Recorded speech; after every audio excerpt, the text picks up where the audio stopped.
Dans cette vidéo, nous allons expliquer comment fonctionne un certificat. Le système qu'on souhaite mettre en place,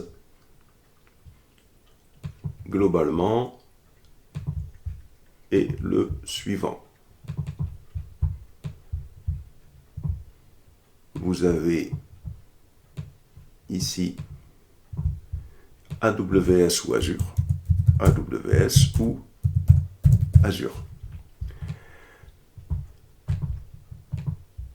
Et on souhaite mettre en place sur AWS ou Azure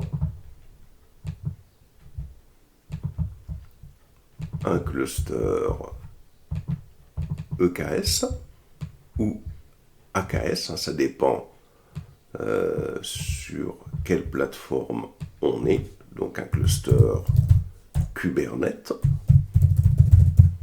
voilà, qui peut être AKS dans notre cas ou EKS.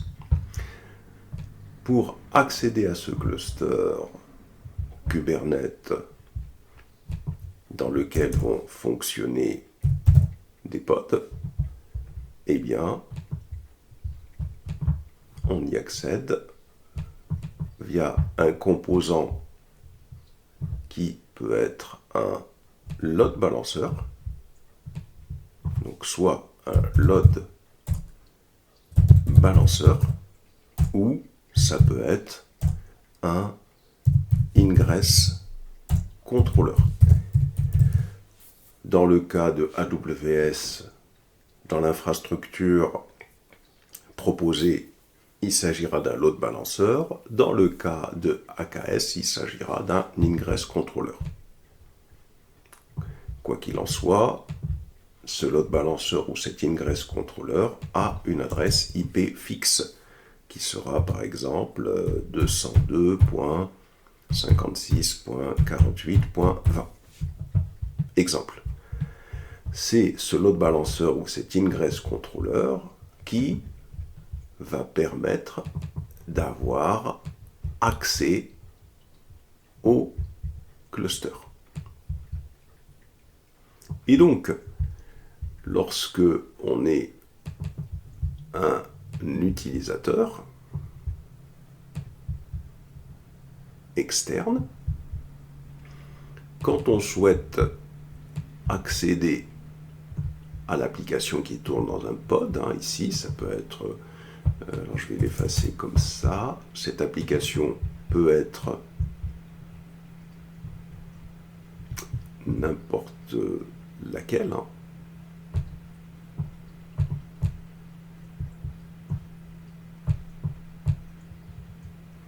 Voilà, cette application, ça peut être une application quelconque. On y accède à cette application via un service de type généralement cluster IP. Cluster IP, c'est un service qui permet d'exposer en interne sur le cluster Kubernetes une application. Et de plus, pour pouvoir accéder ou router notre application, la requête plutôt vers ce service, il y a un composant de type ingress qui communique avec ce service de type cluster IP. Généralement, c'est comme ça que les applications sont structurées pour le déploiement sur Kubernetes.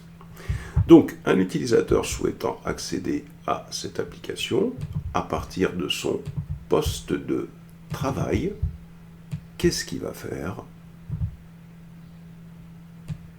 Il va procéder comme suit. Ça, c'est le PC. Et sur ce PC, on a bien évidemment un navigateur.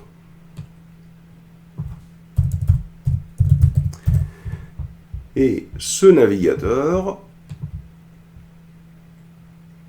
il permet de faire des requêtes HTTP en direction de notre ingress controller ou load balancer, hein, suivant qu'on est sur une plateforme ou sur l'autre. Donc on va avoir quelque chose du genre http 2.2.56.48.20. À partir de là, la requête est récupérée par le load balancer ou l'ingress controller et ça va être routé vers l'ingress qui gère donc cette URL. C'est envoyé vers le service, vers le pod. Alors si le pod fait fonctionner une application comme Pet Clinic ou comme Parcoto ou comme une autre application Python ou ce qu'on veut, hop, c'est renvoyé. Et donc, qu'est-ce que pose cette configuration comme problème? Il en pose deux problèmes. C'est que là, on est obligé de connaître l'adresse IP pour pouvoir accéder à l'application. C'est pas ce qui se fait, hein. Généralement c'est via un nom de domaine qu'on le fait. Et deuxièmement, ça pose des problèmes de sécurité, puisque là, quand on est en HTTP, les communications ne sont pas cryptées, donc ça c'est Internet, hein, ici, hein, donc les communications peuvent être capturées, hein, par des pirates, et de plus, on n'est pas certain du fait que ce soit bien ce serveur-là auquel on s'adresse, hein, avec le piratage informatique, on n'est pas sûr que un pirate, hein, n'ait pas mis en place un serveur, hein, sur lequel vos requêtes vont être dirigées. Donc on n'a aucune garantie que l'on s'adresse bien au bon serveur. Donc un faux serveur ici, hein. On peut imaginer que c'est un faux serveur vers lequel, hein, vos requêtes sont envoyées. Il y a des techniques pour faire ça, et donc il n'y a rien qui nous garantit de l'authenticité du serveur auquel on s'adresse. Donc pour des raisons de sécurité, cryptage de l'information, garantir le fait qu'il s'agit bien du bon serveur, il va falloir mettre de la sécurité en place. Pour crypter les communications entre le navigateur et le load balancer ou l'ingress controller qui est ici, on va avoir ce composant qui va générer une paire de clés publiques privées. Clé privée, clé publique. Comme on le fait, nous, quand on fait kgen SSH, hein, nous on les génère manuellement. Donc là, ça va être généré automatiquement. Et qu'est-ce que va faire ce serveur? Ce serveur va envoyer cette clé publique qui va être reçue par le PC. Et donc cette clé publique va être utilisée par le navigateur qui est ici. Donc là, on aura la clé privée qui va rester sur le load balancer ou l'ingress controller, et cette clé publique qui sera envoyée, hein, dès la première demande de communication, hein, dès qu'on souhaiterait communiquer, hein, via le protocole HTTP, la clé publique sera envoyée à l'ouverture de la communication. Ensuite, qu'est-ce que fait le navigateur? Le navigateur, qu'est-ce qu'il va faire ici, hein, ce PC? Il va tout simplement générer ce qu'on appelle un secret. Et ce secret, hein, ça va être une clé de session. Ça va être une clé de session. Qu'est-ce qu'il fait, le navigateur, avec cette clé de session qu'il a générée? Il va la chiffrer avec la clé publique. Donc il va la crypter avec la clé publique. Et cette clé de session va être renvoyée ici vers le load balancer ou l'ingress controller. Et donc on va avoir le load balancer ou l'ingress controller qui va utiliser sa clé publique, sa clé privée, pardon, puisque le secret aura été chiffré avec la clé publique, hein, il va utiliser sa clé privée pour déchiffrer le message et récupérer ce secret. Donc là, il récupère le secret envoyé par le navigateur. À partir de là, puisque les deux machines possèdent toutes les deux la même clé de session, hein, le secret, hein, qui a été généré par le PC qui est ici, après réception de la clé publique, eh bien, ils vont pouvoir chiffrer et déchiffrer les messages qui vont s'envoyer via cette clé de session. Voilà comment fonctionne le TLS SSL. Alors pourquoi c'est comme ça? Parce qu'on aurait tendance à se dire, ouais, mais alors pourquoi ne pas conserver clé privée, clé publique pour communiquer de manière sécurisée? La problématique, c'est que les algorithmes qui utilisent les clés privées, clés publiques sont extrêmement longs, et pour que la communication puisse se faire rapidement, c'est plutôt ce système qui est utilisé, dans lequel le secret qui aura été généré, comme ce sera la même de chaque côté, on a affaire plutôt à une clé symétrique et la communication est plus rapide. Voilà comment fonctionne le TLS SSL. La problématique de ce genre de système, c'est que ça permet de crypter les communications, mais ça ne garantit pas du tout que le serveur qui est ici est bien le serveur auquel on souhaite s'adresser. Ça ne garantit pas du tout son authentification. Pour pouvoir maintenant créer un certificat, de quoi a-t-on besoin? On a besoin d'un nom de domaine. Donc, on a besoin impérativement d'avoir un nom de domaine.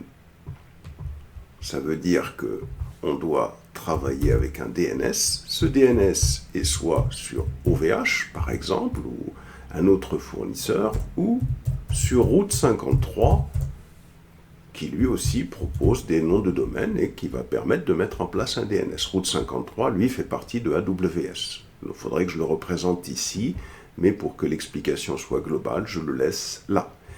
Dans ce DNS, pour prouver qu'il vous appartient bien, il va falloir que vous vous connectiez à ce DNS, hein, soit sur OVH, soit sur Route 53, ça n'a pas d'importance.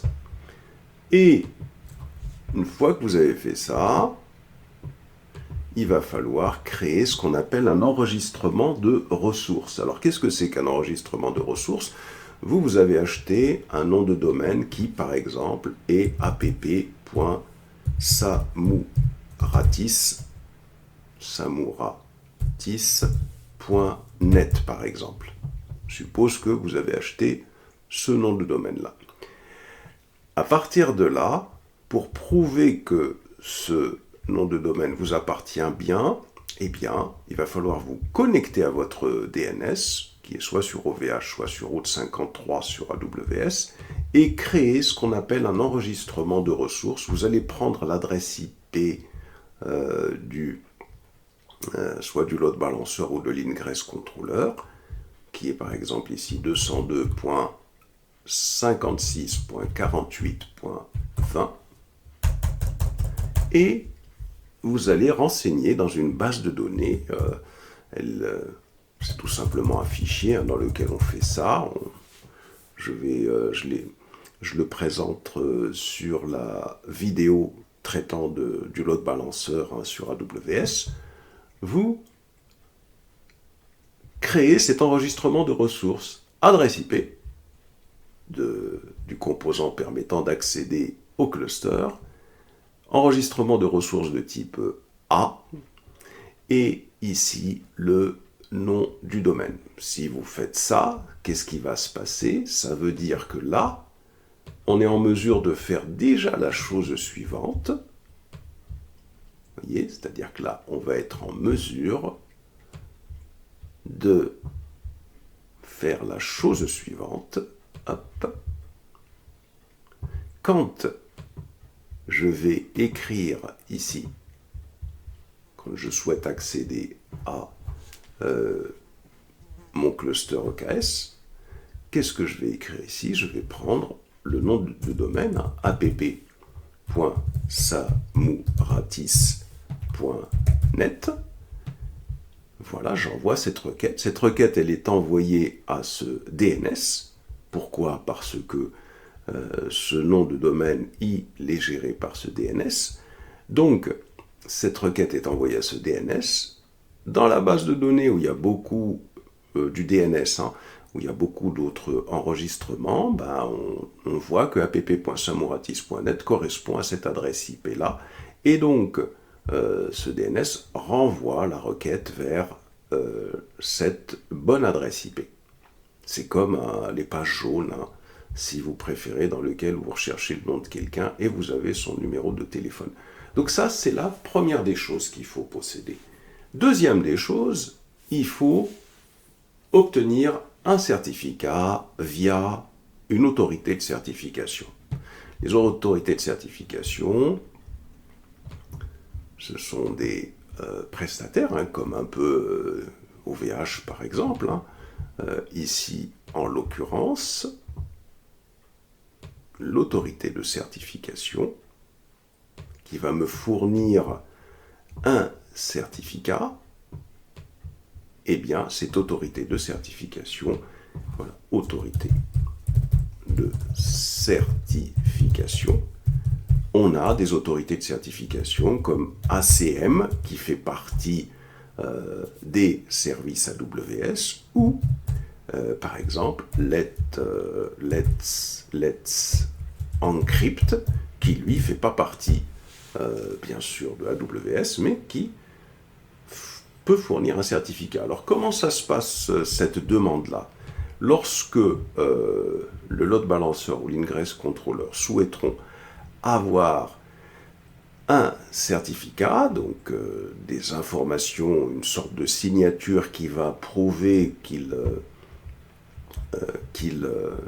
sont bien le serveur auquel le navigateur va s'adresser, eh bien le load balancer ici, il va faire cette demande à l'autorité de certification. Pour ça, il va fournir un certain nombre d'informations. Il va fournir ce nom de domaine, déjà là, on aura prouvé que le nom de domaine nous appartient bien, puisqu'on est parti créer un enregistrement de ressources. Donc il va fournir dans les informations qu'il va envoyer, on va faire comme ça, il va envoyer des informations à l'autorité de certification, et dans ces informations qu'il envoie, qu'est-ce qu'il envoie? Il doit envoyer le nom de domaine, il va envoyer sa clé publique, la clé publique qu'il a générée tout à l'heure, et il va envoyer des informations, d'autres informations, par exemple nom, prénom, adresse email, adresse postale, un certain nombre d'informations qui vont l'identifier de manière unique. Voilà. Et ces informations-là, pour qu'il les envoie, il va les crypter avec sa clé publique, avec sa clé privée, pardon. Il va crypter ces informations-là avec sa clé privée. Donc, vous voyez, c'est-à-dire que les informations sont envoyées ici en toute sécurité. Bien sûr, il envoie sa clé publique à l'autorité de certification pour qu'elle déchiffre tout ça. C'est le même processus que dans le cas de notre navigateur. Voilà. Voilà. L'autorité de certification, qu'est-ce qu'elle fait? Elle va créer un certificat dans le... Donc c'est sa signature, c'est une valeur numérique qui va être calculée. Elle va créer un certificat. Donc ici, elle crée un certificat qui contiendra bien sûr l'ensemble de ces informations-là, mais signées, donc dans une signature. Mais en particulier, dans ce certificat, il y aura également la clé publique envoyée par le serveur. Ça, c'est important de le comprendre. Donc, il y aura toutes les informations dont on a parlé, et la signature de l'autorité de certification, bien sûr. C'est une valeur qu'il va créer à partir de toutes ces informations-là. Et donc, il renvoie ici, à ce niveau-là, donc il va renvoyer un certificat. On va le faire comme ça. Il renvoie à partir de là un certificat, ici un CA.CRT par exemple, pour le nommer comme ça.